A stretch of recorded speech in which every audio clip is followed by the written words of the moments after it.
Apa yang maksud dengan rikas dan apa hukum-hukum yang berkaitan dengan rikas ini, serta pengertian dari ma'adin dan apa yang harus kita ketahui dalam pembahasan hukum masalah ma'adin ini. Rikas dalam bahasa Indonesia dinamakan dengan barang atau bahasa kitanya harta karun. Adapun ma'adin dalam bahasa Indonesia biasanya kita mengartikan yaitu barang tambang. Ya, kita lihat hadisnya. An Abi Hurairah radhiyallahu taala anhu anna Rasulullah sallallahu alaihi wasallam qala wa fir rikazi al-khumusu muttafaqun alaih. Kemudian hadis 611, wa an Amru bin Syu'aib an abihi an jaddihi anna Rasulullah sallallahu alaihi wasallam qala fi kanzin wajadahu rajulun fi khirbatin in wajadtahu fi qaryatin maskunatin fa'rifhu wa in wajadtahu fi qaryatin ghairi maskunatin fa fihi wa fir rikazi al-khumusu. Akhrajahu Ibnu Majah bi isnadin hasanin. Dari sahabat Abu Hurairah, semoga Allah meridhoinya, berkata, sesungguhnya Rasulullah sallallahu alaihi wasallam bersabda, dan pada harta rikaz itu ada kewajibannya 1/5. Apa yang maksud dengan rikaz? Rikaz al-malul madfunu fil ardi min kunuzil jahiliyah, yaitu harta yang ditanam atau dikubur ke dalam tanah, dan harta ini merupakan harta karun atau timbunan dari masa-masa jahiliyah dahulu. Dan ini yang maksud dengan rikaz. Ya.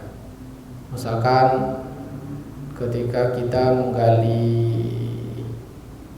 tanah untuk perkebunan, ternyata kita menemukan kendi atau kotak misalnya.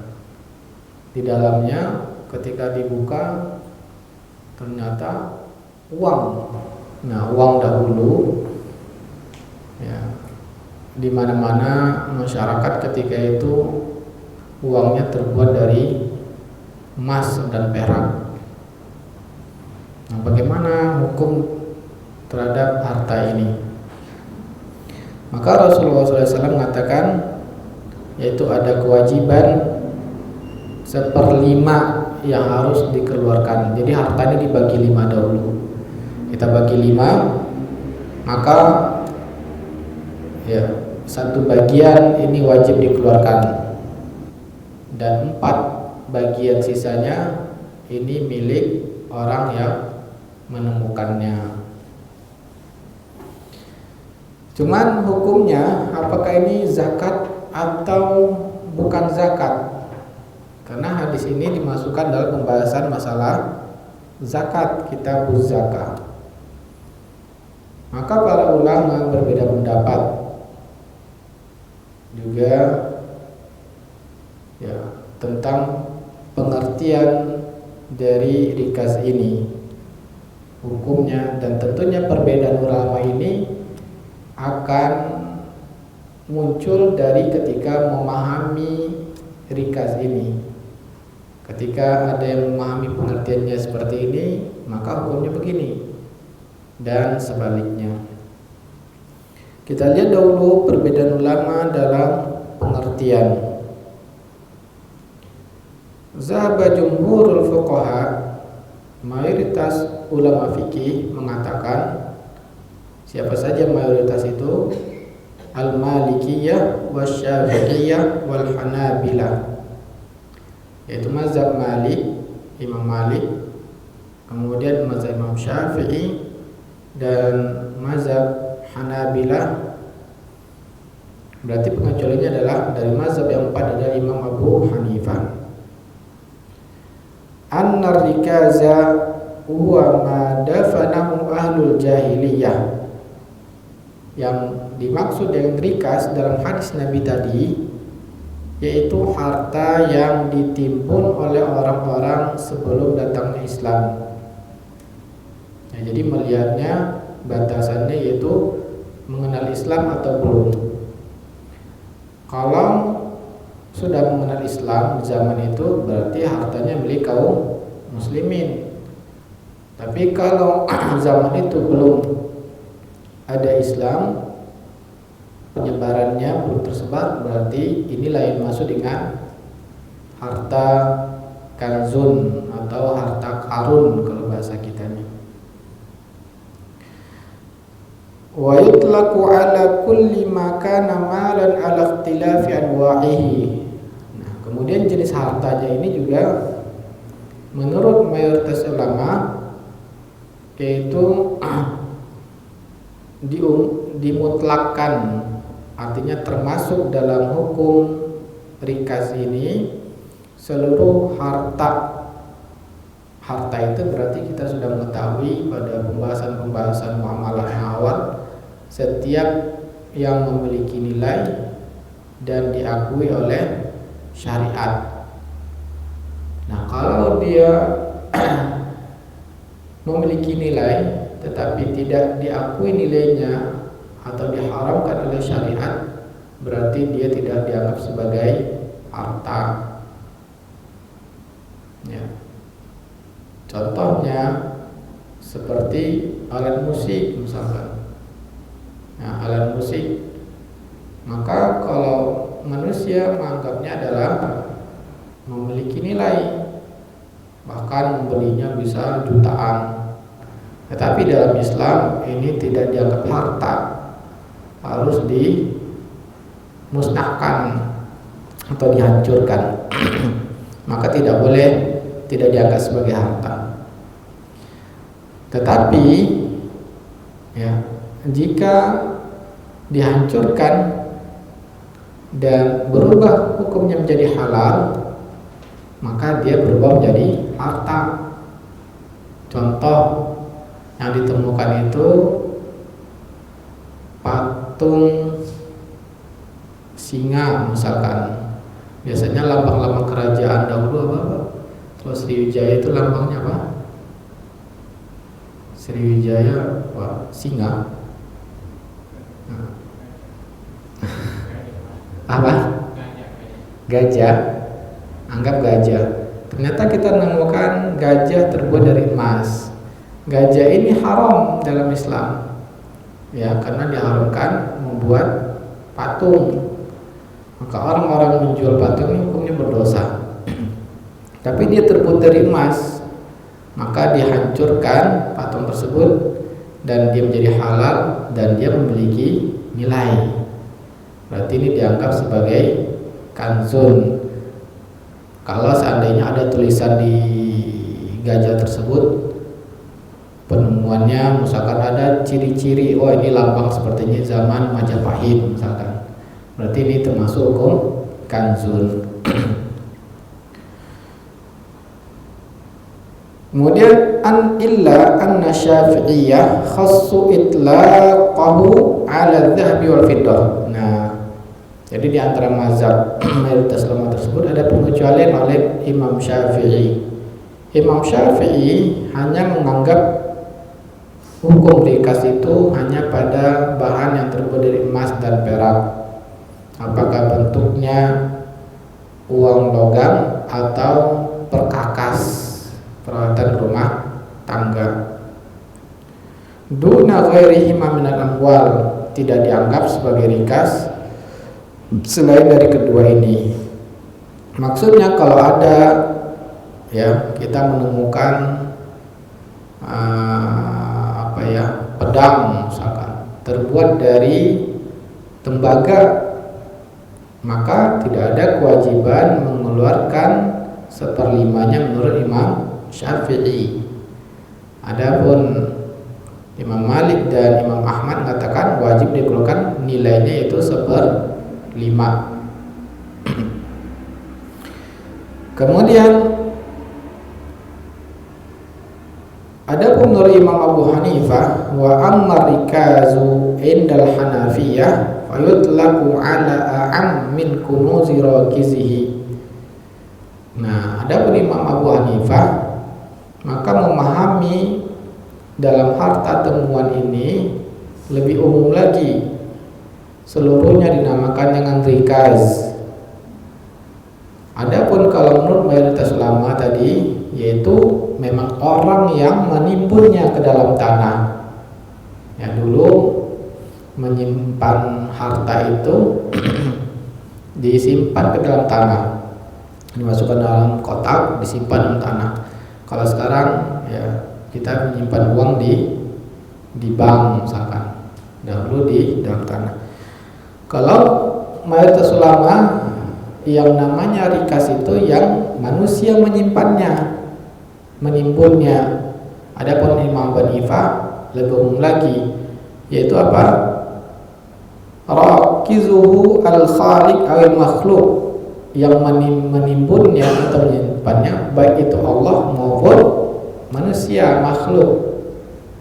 Nah, fayashmulu ala hadzal ma'adin wal kunuzu ala tafsil. Maka menurut Imam Abu Hanifah, ya, emas yang ada di dalam tanah, kemudian harta-harta yang bernilai menurut manusia dan dibolehkan dalam Islam, berarti ini seluruhnya termasuk hukum rikaz. Batu bara, ya, kemudian Imam Abu Hanifah mengatakan umum, berarti batu bara, minyak, gas, apalagi seluruh ya yang bernilai manusia, maka wajib hukumnya dikeluarkan sebagiannya, yaitu 1/5. Nah, setelah kita mengetahui perbedaan ulama dalam memahami rikaz, berarti perbedaannya dilihat dari siapa yang menimbunnya atau menanamnya ke dalam tanah. Imam Abu Hanifah katakan umum, baik Allah maupun manusia. Adapun jumhur ulama mengatakan rikaz yang maksud hadis Nabi adalah khusus yang ditimbun oleh manusia. Imam Syafi'i mengatakan lebih khusus lagi, yang rikaz itu hukumnya hanya pada emas dan perak. Nah, hukum berikutnya,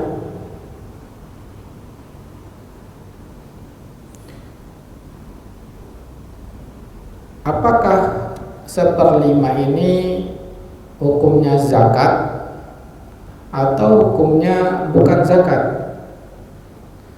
Nah, apa perbedaannya antara ulama yang mengatakan ini zakat dan yang mengatakan ini bukan zakat?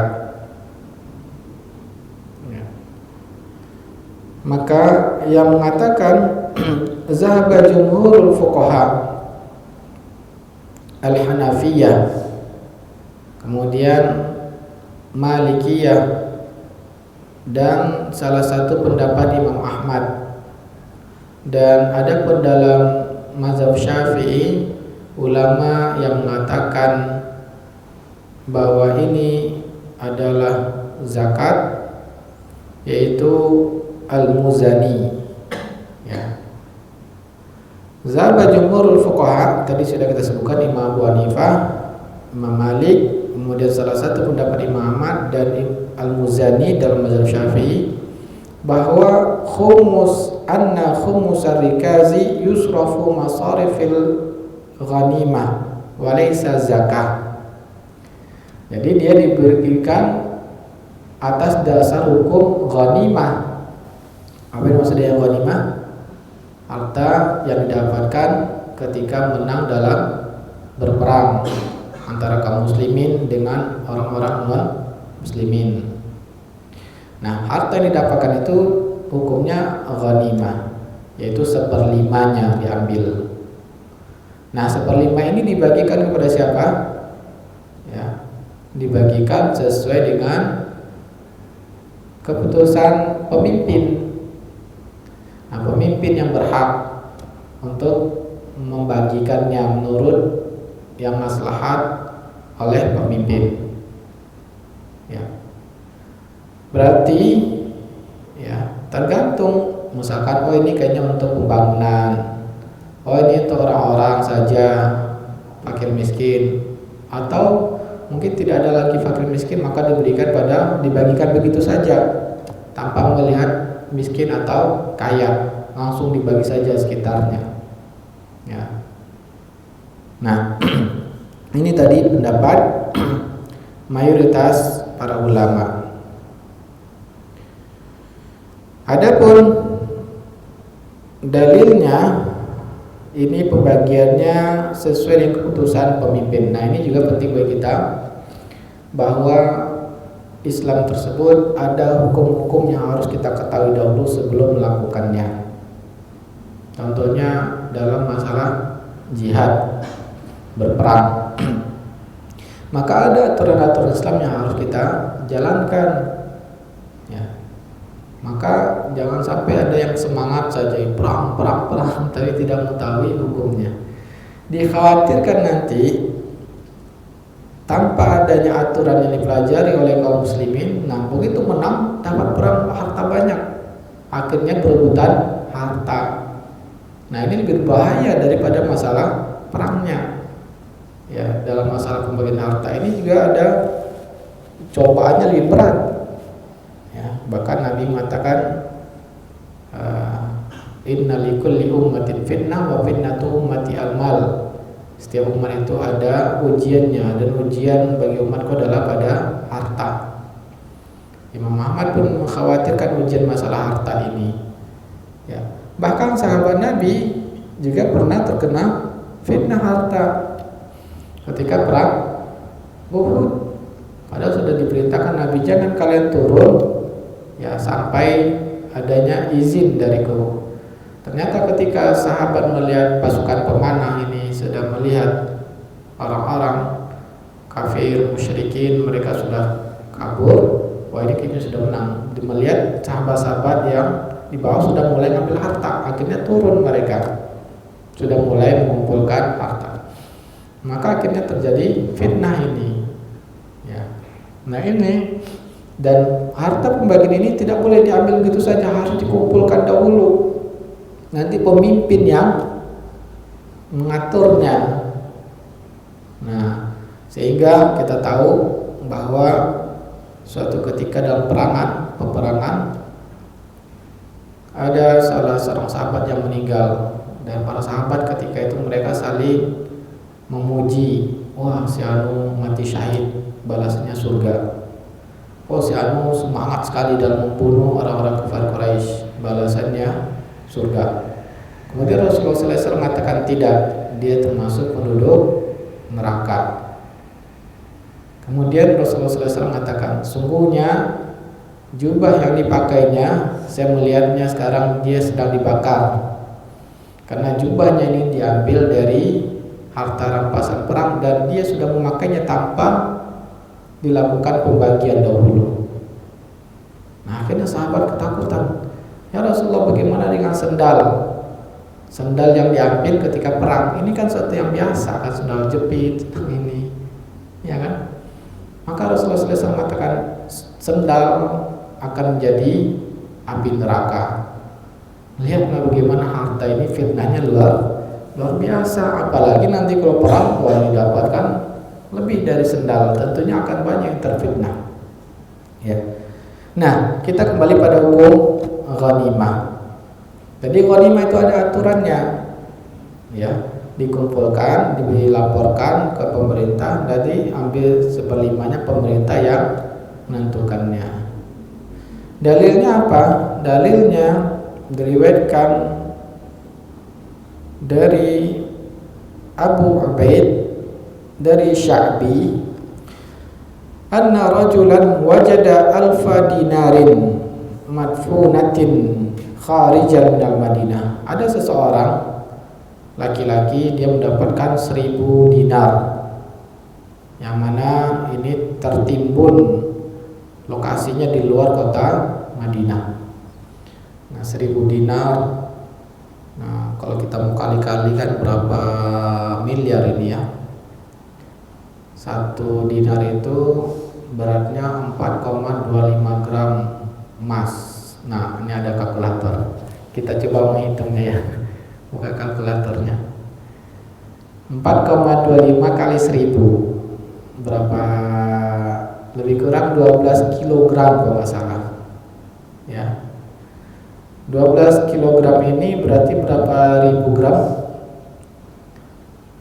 12.000 gram. 12.000 gram kali 1 juta. Berapa? Berapa? 12 miliar. Nah, jadi seorang menemukan uang 12 miliar. Banyak ini. Banyak kan? Kemudian wa fa'ata biha Umar ibn al-Khattab, maka dia mendatangi ke Umar bin Khattab. Nah, lapor ke pemimpin. Nah, harus dilaporkan pada pemimpin. Kemudian fa'akhadha minha al-khumus, maka Umar pun mengambil dari 1000 dinar itu, yaitu 1/5-nya. 1/5 dari 1000 berarti 200 dinar. Ya, 200 dinar berarti 12 bagi 4. Berapa Pak? 3 miliar. 16 bagi 4, 3. 12 ya, diambil oleh Umar. Maaf, ini bukan segitu cara ngitungnya. 1/5 dari 12 berapa? 1/5 dari 1000, benar, 22 ya.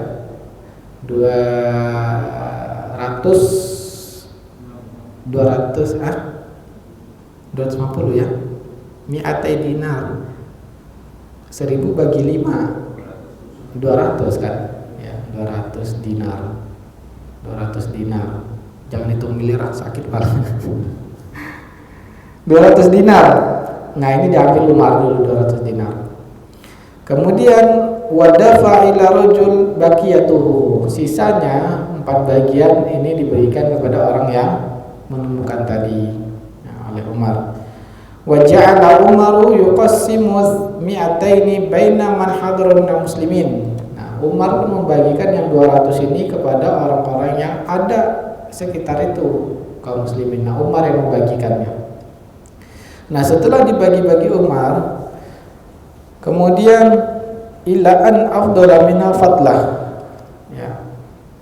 Orang-orang ini pun dilihat dulu. Ya, setelah dibagi-bagikan, pembaginya terserah pemimpin. Nah, ini kayaknya kamu kebutuhannya berapa misalkan. Kebutuhan saya anak sekian-sekian, oh udah kamu dilebihkan misalkan. Sesuai dengan biasanya maslahat. Tentu maslahatnya mulai dari kebutuhan. Nah, kemudian ternyata setelah dibagi-bagikan sudah sesuai kebutuhan, maslahat, sudah sesuai maslahat. Ya, pembagian harta ini dalam Islam juga ada aturannya, yaitu sesuai dengan yang dibutuhkan. Dalam makan minum saja ada aturannya. Wa kulu washrabu wa la tusrifu, makan minum dan jangan berlebih-lebihan. Jadi kebutuhan kita yang paling pokok makan minum itu, harta kita hanya boleh sesuai kebutuhan. Kalau lebih dari kebutuhan kita maka termasuklah larangan, kita melakukan larangan yang dilarang oleh Allah. Ya. Kemudian apalagi kalau niatnya untuk makan minum ini ingin tampil, ingin dipuji, wah kayaknya walal makhilah, karena Rasulullah SAW mengatakan walal makhilah, dan janganlah kalian merasa makhilah supaya tampil, selalu tampil wah. Ada sebagian, maka ini ancaman bagi kita, jangan sampai kita makan dan setelah makan kemudian foto selfie, wah lagi di sini, ingin tampil eksis di media sosial. Maka ini akan menjadi sesuatu yang haram. Karena aturannya dalam Islam makan itu sesuai kebutuhan. Dan kita cukup makan ya 10.000 sudah cukup. Nah, kenapa ada yang makan sampai ratusan ribu? Kemudian ya itu, kalau memang butuh sekali-sekali ya maka tidak mengapa. Maksudnya gini, mungkin kalau kita nggak makan itu kayaknya nggak enak tidur kita, saking penasarannya ya. Dan itu dibolehkan. Kenapa Nabi SAW membolehkan jual beli ariyah? Ariyah itu yaitu menukar kurma muda dengan kurma yang sudah tua. Ini tidak boleh, asal hukumnya haram. Ya. Kenapa? Karena kurma dan kurma itu harus sama dan harus tunai. Ya. Nah, kalau muda dengan yang sudah tua berbeda atau sama? 1 kilo 1 kilo, sama atau beda? Kita berpikir ini. Misalkan ada yang jual kurma muda rutok 1 kilo, ada yang memiliki kurma yang sudah tua. Dia tidak punya uang, kemudian dia ingin makan kurma muda. Ya, dia punyanya cuma kurma tua. Kemudian gimana kalau kita tukar? Saya ini punya yang tua 1 kilo, ditukar dengan 1 kilo yang muda. Ini sama apa beda? Hah? Beda. Kenapa beda? Bedanya mislan itu artinya beratnya.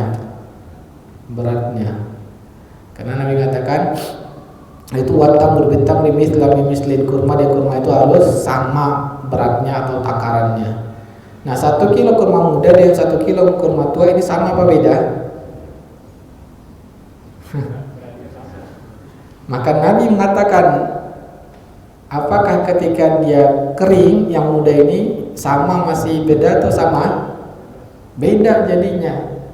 Oleh karena itu tidak boleh kurma muda 1 kilo ditukar dengan kurma tua 1 kilo, karena pasti akan menyebabkan perbedaan, sehingga Nabi melarangnya. Ya, dilarang menukar kurma muda dengan tua. Tapi Nabi membolehkan jual beli ariyah. Ariyah itu jelaskan para ulama, yaitu orang-orang yang tidak punya uang tapi ingin makan kurma yang muda dan dia hanya punya kurma yang tua, maka boleh sesuai dengan kebutuhannya. Pada hukumnya asalnya haram ini kan, tapi boleh kalau dia sesuai kebutuhannya dan dibatasi oleh para ulama hukumnya, penjelasan para ulama, yaitu tidak sampai melebihi batasan tertentu, memang hanya sesuai kebutuhan saja. Nah, kenapa alasannya? Hikmahnya para ulama mengatakan karena orang-orang ini hanya keinginan, tidak sampai pada darurat. Kalau dia tidak makan kurma muda, mati nggak dia? Nggak mati, ya, tidak mati. Tapi kalau tidak makan bisa jadi kepikiran, aduh, nggak sampai nih niat saya ini. Ya. Nah, sehingga para ulama menyimpulkan dalam riba jual beli. Riba itu ada dua, ada riba dalam utang piutang, ada riba dalam jual beli. Kalau riba dalam utang piutang, maka ya ini tidak boleh kecuali memang darurat. Artinya apa? Memang berkaitan dengan nyawa atau berkaitan hilangnya harta, baru dia menjadi boleh. Ya.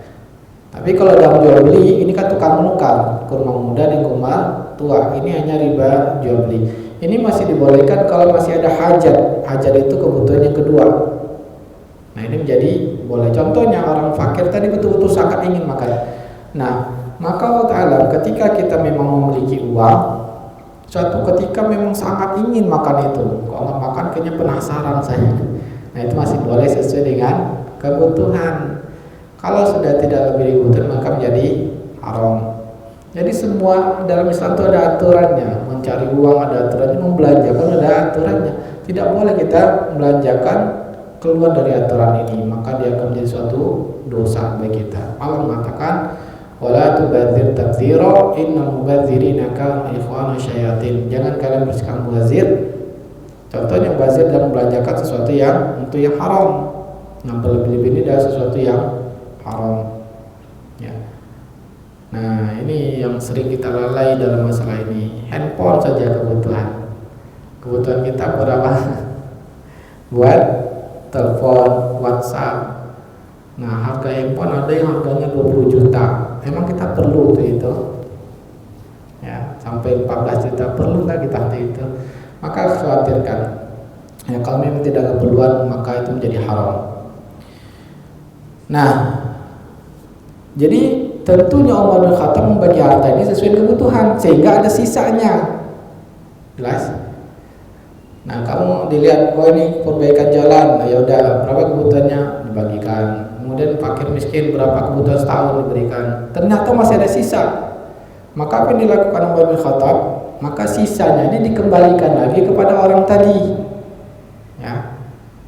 Wa dafa ila rajuli baqiyataha, maka Umar pun mengembalikan sisanya kepada orang tadi. Nah, dari sini para ulama mengatakan ini hukumnya bukan hukum zakat, tapi hukumnya adalah ghanimah, yaitu hukumnya 1/5. Ghanimah itu kan 1/5 diambil. Dari mana kesimpulan para ulama bahwa ini bukan zakat? Karena kalau zakat penyalurannya ada aturannya. Nah, apa saja aturan-aturan bagi zakat? Yaitu asnaf yang 8, fakir, miskin, berhutang, kemudian orang yang bekerja untuk mengumpulkan dan menyalurkannya, kemudian orang-orang yang diharapkan masuk Islam atau sudah masuk Islam masih baru dalam Islam. Nah, kemudian orang yang dalam perjalanan kehabisan uang, kemudian untuk para tentara yang sedang berjihad dan mereka meninggalkan keluarganya disantuni dari harta zakat ini, walaupun dia kaya, ya, maka diberi gaji untuk keluarganya walaupun orang-orang yang kaya ini dibolehkan. Nah, orang ini tidak termasuk dari yang 8 tadi, karena dia dengan punya uang 4 bagian dari 1000 dinar ini itu sudah menjadikan dia orang yang kaya, ya. Karena kewajiban zakat itu 20 dinar, ada kewajiban zakat ini berarti dia dapatnya berapa? 800 dinar. Nah, ini sudah sangat kaya ya. Bukan kaya, bukan besar. Tapi Umar mengembalikan sisanya dari yang 1/5 diambil ini kepada orang tersebut. Nih, buat kamu lagi nih masih sisa. Nah, sehingga perlu mengatakan ya ini hukumnya adalah hukum ghanimah. Adapun Imam Syafi'i tadi kita mengatakan bahwa yang mengatakan hukum ghanimah ini hanya Imam Muzani dari mazhab Syafi'i. Adapun mazhab Syafi'i sendiri mengatakan ya wa zahaba Syafi'iyah wa ya riwayatun an Ahmad. Sebagian Imam Syafi'i, mazhab Syafi'i mengatakan, dan ini juga salah satu pendapat dari Imam Ahmad, yajibu sarfu khumsir rikazi masraf az-zakah. Ini diberikan seperti hukum zakat, tidak boleh diberikan kepada orang yang kaya atau yang tidak terpenuhi kriteria asnaf 8. Hadza huwal mazhabu intaha. Inilah pendapat dalam mazhab kata Imam Nawawi. Ya.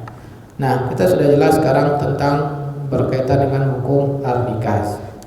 Berikutnya hadis yang kedua tadi dari Amr bin Shu'aib, dari bapaknya, dari kakeknya, sungguhnya Rasulullah sallallahu alaihi wasallam berkata, pada harta timbunan yang didapati oleh seseorang pada bangunan yang rusak, khirbatin, bangunan yang hancur. Kemudian in wajadtahu fi qaryatin maskunatin fa'rifhu. Kalau kamu menemukan harta timbunan tersebut pada rumah yang sudah rusak, tapi letak rumah ini di kampung yang ada penghuninya, ya, maka fa'rifhu, maka bikinlah pemberitahuan bahwa saya sudah menemukan harta ini, berarti ini hukumnya adalah dihukumi oleh Nabi sebagai harta temuan. Ya.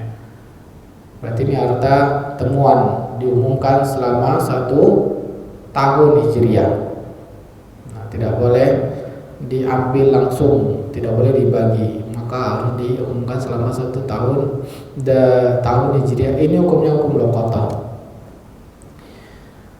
Nah, misalkan saya pernah mendapat pertanyaan, ya, Ustaz, ini sebagai pelajaran bagi kita.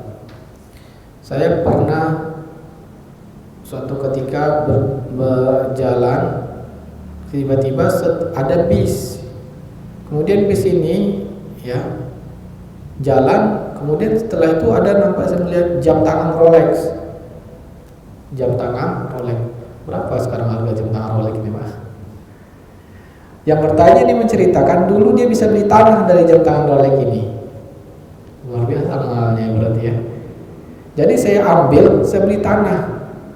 Langsung saya beli tanah. Saya jual, beli tanah. Sekarang saya tobat.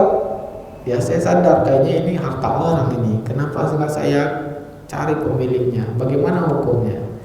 Nah, inilah ya, ini namanya bahwa harta kepemilikan yang dicari oleh seorang muslim dari halal itu diakui oleh Allah SWT. Ya, maka diakui, tidak boleh seorang muslim lain mengambilnya begitu saja. Dengan mengambil itu, maka hukumnya menjadi haram bagi orang ini. Maka seorang muslim dengan muslim itu adalah saudara. Ketika ada muslim yang memiliki harta yang rasanya akan rusak, wajib saudaranya menjaganya. Nah, bagaimana sikap kita? Apakah kita ambil atau kita tidak ambil? Nah, misalkan ini, ya, bapak atau saya, misalkan, saya juga bingung ini. Misalkan menemukan, tiba-tiba depan jalan menemukan gelang emas murni. Nah, ini pertanyaannya, apa kita ambil atau kita ambil ini? Paham tuh saya? Nah, kira-kira Pak Hadi kalau nemu ini diambil atau dibiarkan ini, Pak Hadi? Diambil bukan? Saya pun bingung. Kenapa? Kalau kita ambil, ini menjadi amanah bagi kita. Ya, maka kita harus amanah. Amanah itu berarti apa? Wajib kita menjadi wajib kita menjaganya.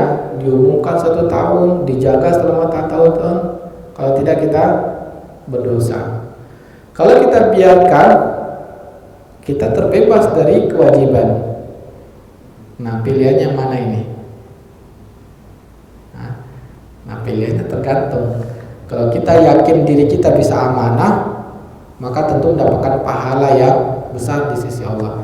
Tapi kalau kita merasa diri kita, saya kayaknya tidak bisa menjaga amanah ini, khawatir nanti saya tergoda, akhirnya saya jual, maka berdosa, mengakibatkan diri kita terjerumus pada sesuatu yang dosa. Jelas? Tapi kalau kita yakin diri kita bisa menjaga amanah, kita ambil, tentu pahalanya besar di sisi Allah, karena sudah melakukan menolong orang lain. Nah, ini berkaitan dengan harta temuan. Harta temuan ini apakah seluruhnya kita akan umumkan? Tidak. Jika ada pembahasan tentang harta temuan ini, maka Rasulullah SAW sebagaimana dijelaskan para sahabat, rakhasana la Rasulullah SAW as-saud. Rasulullah SAW memberikan keringanan pada kami, itu pada tongkat. Ya. Jadi harta-harta yang kira-kira memang tidak bernilai. Nah, bagaimana cara mengetahui nilai tidak bernilai? Kalau orang tersebut seperti tali, tongkat, kayu, nah ini diberi keringan oleh Islam. Nah, kalau kita misalkan nemu tiba-tiba di pinggir jalan nemu tali kan ini harta, ada nilainya, maka kita ambil, itu dibolehkan. Atau ada tongkat kayu, maka ini dibolehkan untuk kita. Ya. Jadi yang kira-kira orang yang memilikinya tidak akan mencarinya ketika hilang, maka ini boleh kita ambil, karena dia sudah melepaskan kepemilikannya. Ya. Kalau saya uang 5.000 jatuh dari saku, saya cari nggak ya? Saya akan mungkin ya saya biarkan saja 5.000 nggak seberapa. Tapi kalau saya kehilangan uang 100.000, nah ini saya akan carinya ini, maka berusaha sangat teliti mencarinya. Berarti 100.000 ini apa? Wajib kita umumkan. Ya, wajib kita umumkan. Kalau kita tidak bisa melakukannya, khawatir maka berdosa. Kita menjerumuskan diri kita sendiri pada sesuatu yang bahaya bagi diri kita. Nah ini hukum tentang barang temuan. Maka yang kita perhatikan ya, yang nilainya remeh ini karena dia dirukhsahkan berdosa kalau kita nyanyiakan. Hukumnya boleh, paham maksud saya? Sehingga Rasulullah SAW bagaimana sikapnya, waroknya beliau terhadap halal dan haram ini, tapi beliau mengatakan ketika melihat kurma jatuh, kalau kita melihat kurma jatuh di jalan kita makan nggak? Nah, 1 biji ini kurma kita lihat di jalan, kita ambil nggak? Nggak mau kita. Ini satu kesalahan ini. Bagaimana Rasulullah SAW mengatakan, kalaulah saya tidak khawatir ini zakat, saya pasti akan mengambilnya. Jadi haram seorang muslim itu menyanyiakan harta walaupun nilainya rendah. 500 itu diambil, manfaatkan untuk diri kita atau sedekahkan. Tidak boleh kita sia-siakan, berdosa jadinya. Ya. Kira-kira bisa dipahami? 1.000 itu diambil, manfaatkan untuk diri kita atau berikan kepada orang lain yang manfaat. Tidak boleh kita sia-siakan. Tapi kalau sudah memiliki nilai, nah ini ada hukumnya harus kita jalankan. Maka Nabi SAW mengatakan wa fi qaryatin maskunatin fa'rifhu, maka beritahulah selama 1 tahun hijrah. Wa in wajadtahu fi qaryatin ghairi maskunatin fa fihi, kalau kamu mendapati di suatu kampung yang tidak ditempati lagi orang-orang, maka padanya wa fi rikazi, dan juga pada harta rikaz itu al-khumus, ada kewajiban dikeluarkan 1/5-nya.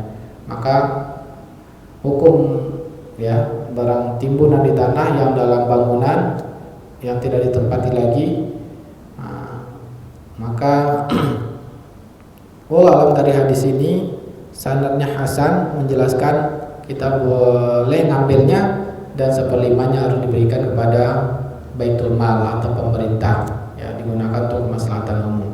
Saya rasa cukup dulu materi kita sampai sini. Semoga Allah berikan kita kemudahan dalam mengamalkannya dalam kehidupan sehari-hari dan menjadi kebahagiaan bagi kita tentunya di dunia dan di akhirat. Sisa waktu kita silakan untuk kita berdiskusi atau tanya jawab. Kalau ada pertanyaan, silakan. Silakan.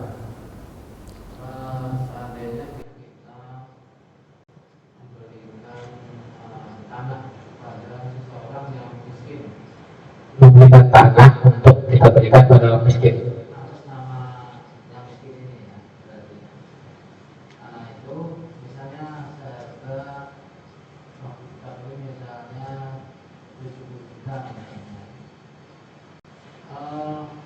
Pada waktu pertama itu ini kan kita beli developer ya.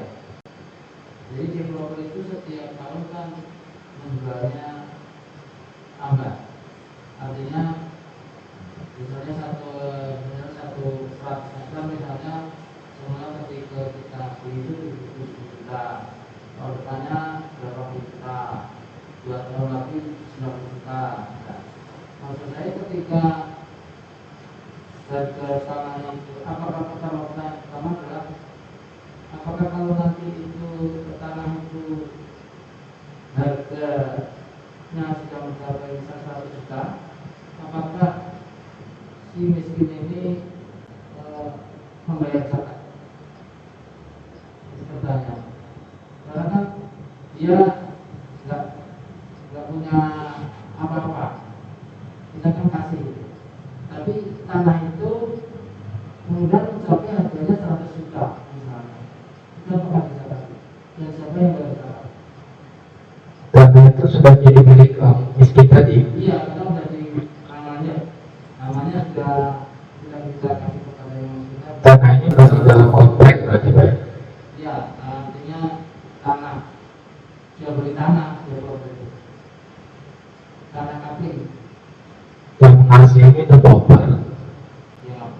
yang ngasih tanah ini developer ke orang miskin.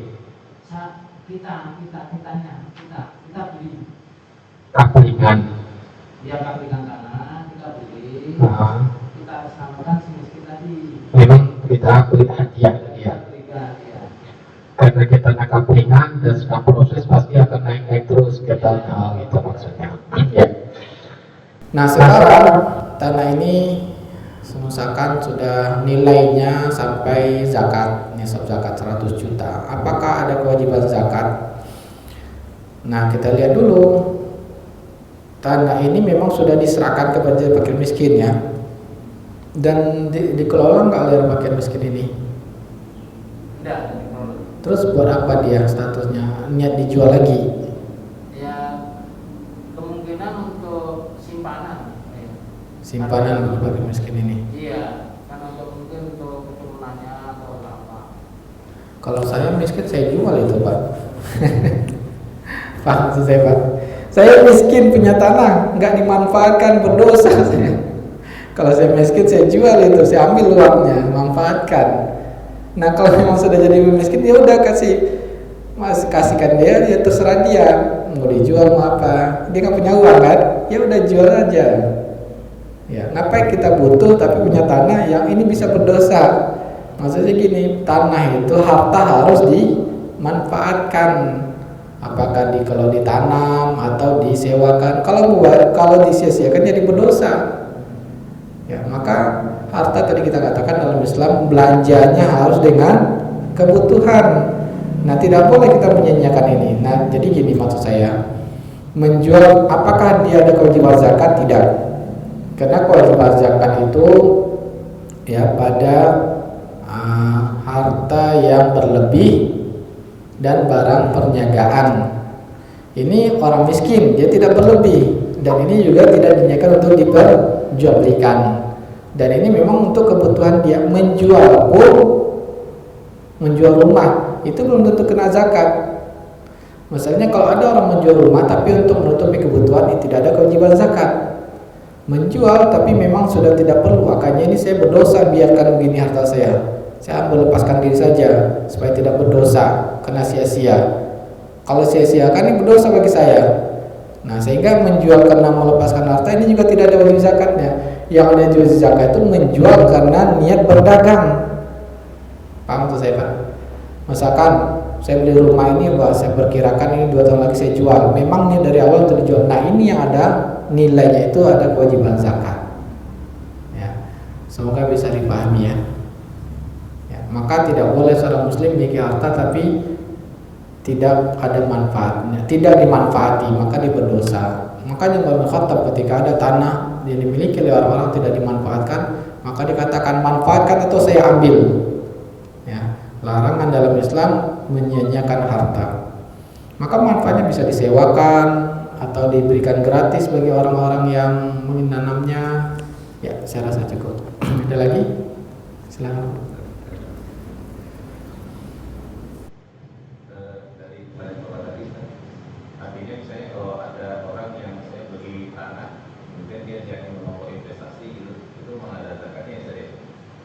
Nah investasi kan yang investasi itu kadang-kadang gini.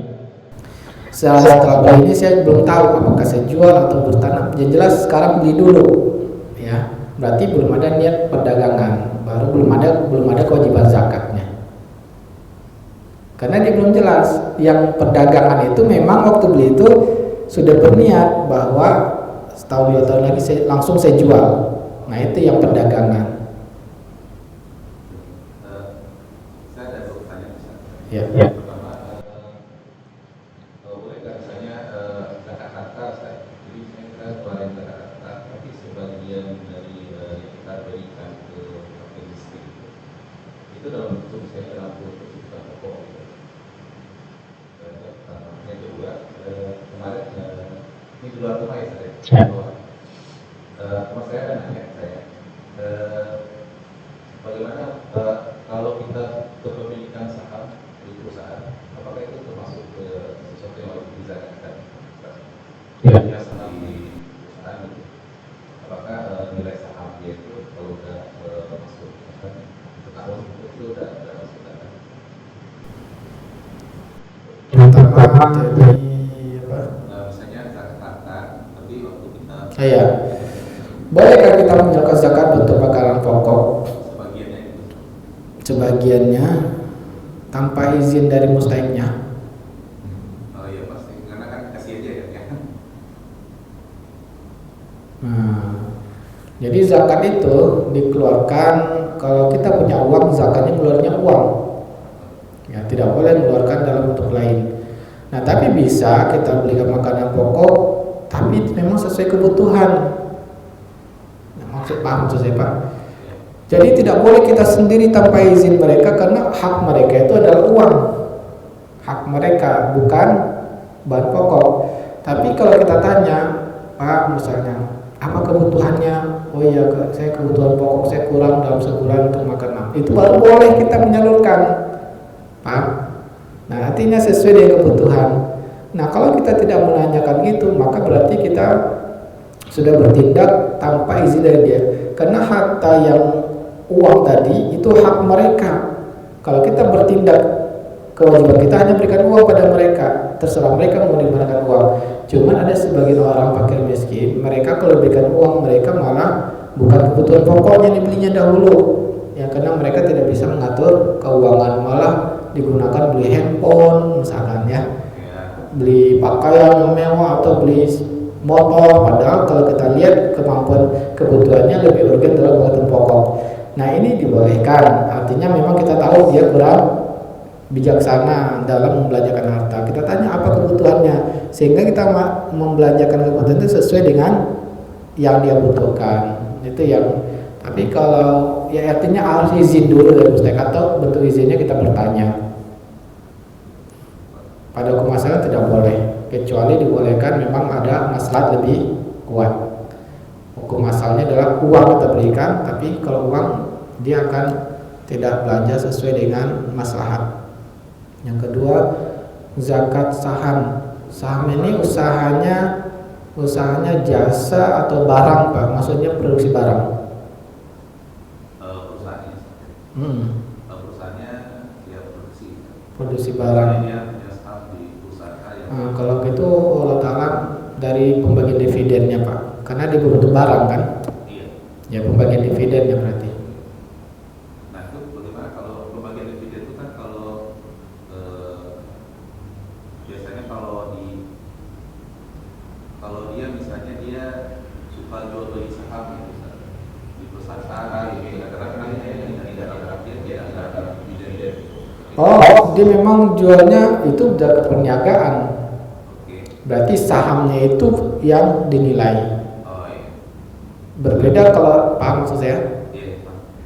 Dia memang nilainya saham beli ini, nanti kalau sudah beli nama sebulan lagi jual lagi karena dia berarti dia sahamnya itu barang dagangannya.